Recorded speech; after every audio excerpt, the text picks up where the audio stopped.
Best risk free investments low risk மற்றும் நிலையான வருமானத்தையும் நிதி பாதுகாப்பு மற்றும் மூலதனத்தின் பாதுகாப்பதன் முக்கியத்துவத்தை பற்றியும் கருத்தில் கொண்டு இந்த காணொளியில சிறந்த 6 இன்வெஸ்ட்மெண்ட்ஸ் பத்தி பார்க்கலாம். அந்த டாப் ரிஸ்க் ஃப்ரீ இன்வெஸ்ட்மெண்ட்ஸ் என்னன்னா, முதல்ல ஃபிக்ஸட் டெபாசிட்ஸ், ரெண்டாவது பப்ளிக் ப்ராவிடென்ட் ஃபண்ட், மூன்றாவது நேஷனல் சேவிங்ஸ் சர்டிஃபிகேட்ஸ், நாலாவது கவர்மெண்ட் பாண்ட்ஸ், அஞ்சாவது சுகன்யா சம்ரித்தி யோஜனா அதாவது தங்க மகள் திட்டம், ஆறாவது இபிஎஃப் மற்றும் விபிஎஃப். ஃபிக்ஸட் டெபாசிட்ஸ் எஃப்டின்றது இந்தியாவில் மிகவும் பிரபலமாகவும் பரவலாகவும் முதலீடு செய்யக்கூடிய ஒரு முதலீடு. இதுல நிலையான வட்டி கிடைக்குது. இந்த இன்ட்ரெஸ்ட் குறிப்பிட்ட காலகட்டங்கள்ல, அதாவது மாதமோ இல்ல 3 மாதத்துக்கு ஒரு தடவையோ கொடுக்கப்படுது. பேங்க்ஸ், போஸ்ட் ஆஃபீஸ், என்பிஎஃப்சி இந்த இன்வெஸ்ட்மெண்ட் ஆப்ஷனை கொடுக்குறாங்க. இதனுடைய இன்ட்ரெஸ்ட் ரேட்டு 4%இருந்து 9% வரை நிறுவனத்துக்கு நிறுவனம் மற்றும் டென்யூர் அதாவது முதலீடு செய்யக்கூடிய அந்த காலகட்டத்தை பொறுத்து மாறுபடும்.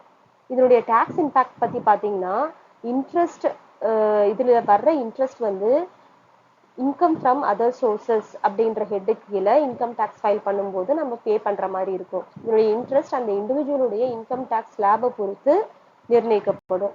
இதனுடைய ஸ்பெசிபிக் கேரக்டரிஸ்டிக்ஸ்ன்னு சொல்லி பார்த்தீங்கன்னா, இது ஹைலி லிக்விட் இன்வெஸ்ட்மெண்ட், அதாவது மெச்சூரிட்டிக்கு முன்பே கூட பணத்தை எடுக்க முடியும். ஆனா மெச்சூரிட்டிக்கு முன்னாடி எடுத்தா லோ இன்ட்ரெஸ்ட் ரேட்ல பணத்தை எடுக்கிற மாதிரி இருக்கும். இதனுடைய இன்வெஸ்ட்மெண்ட் வந்து மினிமம் 1000 ரூபாயில இருந்து மேக்சிமம் எவ்வளவு ரூபாய் வேணுமெனாலும் நம்மளால முதலீடு செய்யலாம். இதை எப்படி இன்வெஸ்ட் பண்ணலாம்னா, பேங்க்ஸ், போஸ்ட் ஆஃபீஸ், என்பிஎஃப்சி போன்ற நிறுவனங்கள்ல எஃப்டி அக்கௌண்ட்டை ஓபன் பண்ணி முதலீடு செய்யலாம். இதுல 7 நாள்ல இருந்து 10 ஆண்டுகள் வரை கூட இன்வெஸ்ட் பண்ண முடியும். முன்பணத்தை கேஷ், செக் இல்லைன்னா எலக்ட்ரானிக் டிரான்ஸ்ஃபர் மூலம் பண்ணலாம்.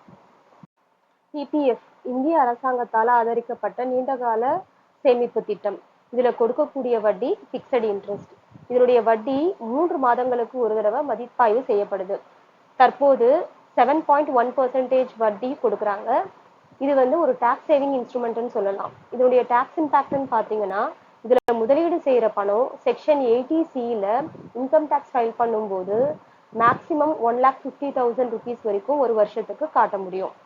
இதுல வர்ற வட்டி அதாவது இன்ட்ரெஸ்டையும் செக்ஷன் 10 சப்செக்ஷன் 11 கீழே வரி விலக்கு அளிக்கப்படுது. இதனுடைய ஸ்பெசிபிக் கேரக்டரிஸ்டிக்ஸ் பாத்தீங்கன்னா, இதனுடைய லாக்இன் பீரியட் 15 வருடம். இடைப்பட்ட காலங்கள்ல முதலீட்டாளர்கள் வேணும்னா ஒரு பகுதியை லோனா எடுக்கிற வாய்ப்பு இருக்கு.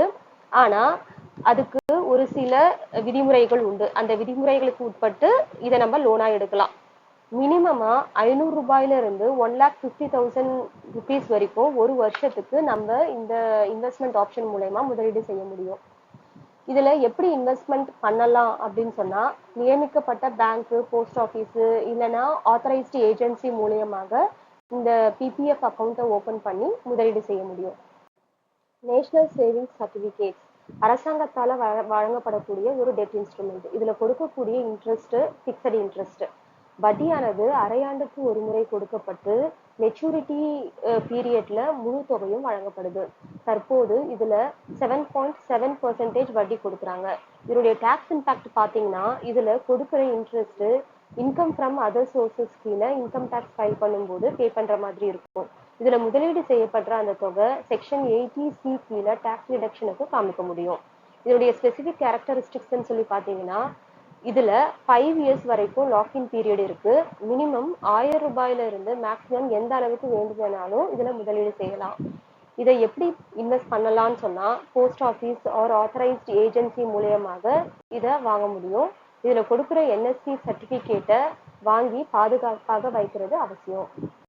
கவர்மெண்ட் பாண்ட்ஸ் இது ட்ரெஷரி பில்ஸ், கருவூல உண்டியல்கள் மற்றும் சவரின் கோல்டு பாண்ட்ஸ் தங்கப்பத்திரங்கள் போன்ற இந்திய அரசாங்கத்தால் வழங்கப்படும் கடன் ஆவணங்கள். இதுல பிக்சட் இன்ட்ரெஸ்ட் கிடைக்கும். நம் நாட்டுல கொடுக்குற பாதுகாப்பான முதலீட்டு விருப்பங்கள்ல இதுவும் ஒண்ணு. இதனுடைய டாக்ஸ் இம்பாக்ட் பாத்தீங்கன்னா, இதுல கிடைக்கக்கூடிய இன்ட்ரெஸ்ட் பொதுவா இன்கம் ஃப்ரம் அதர் சோர்சஸ் அப்படின்ற ஹெட்டிங் கீழே டாக்ஸ் பே பண்ற மாதிரி இருக்கும். இருந்தாலும் குறிப்பிட்ட விதிகளுக்கு கீழே குறிப்பிட்ட அரசாங்க பத்திரங்கள் மீதான வட்டிக்கும் வரி விலக்கும் அளிக்கப்படுது. இதனுடைய ஸ்பெசிபிக் கேரக்டரிஸ்டிக்ஸ்ன்னு பாத்தீங்கன்னா, இன்வெஸ்ட் பண்ற மினிமம் அமௌண்ட், இன்வெஸ்ட் பண்ற காலமும் குறிப்பிட்ட கடன் பத்திரத்துக்கு தகுந்த மாதிரி மாறுபடுது. இதை எப்படி இன்வெஸ்ட் பண்ணலாம்னா, இதை இன்வெஸ்ட் பண்றதுக்கு முன்னாடி எந்த கடன் பத்திரத்துல முதலீடு செய்யணும் அப்படிங்கறத நிர்ணயம் செய்துக்கணும். அதுக்கேற்ற மாதிரி அந்த குறிப்பிட்ட பேங்க்கு, புரோக்கர் இல்லைன்னா ஆத்தரைஸ்ட் ஏஜென்ட் மூலியமாக இதில் முதலீடு பண்ண முடியும். இந்த முதலீட்டில் bond certificate or electronic confirmation மூலியமாக இந்த முதலீட்டை உறுதிப்படுத்திக்கலாம். சுகன்யா சம்ருத்தி யோஜனா தங்க மகள் திட்டம் பெண் குழந்தைகளுக்காக வழங்கப்படுற ஒரு சேமிப்பு திட்டம்.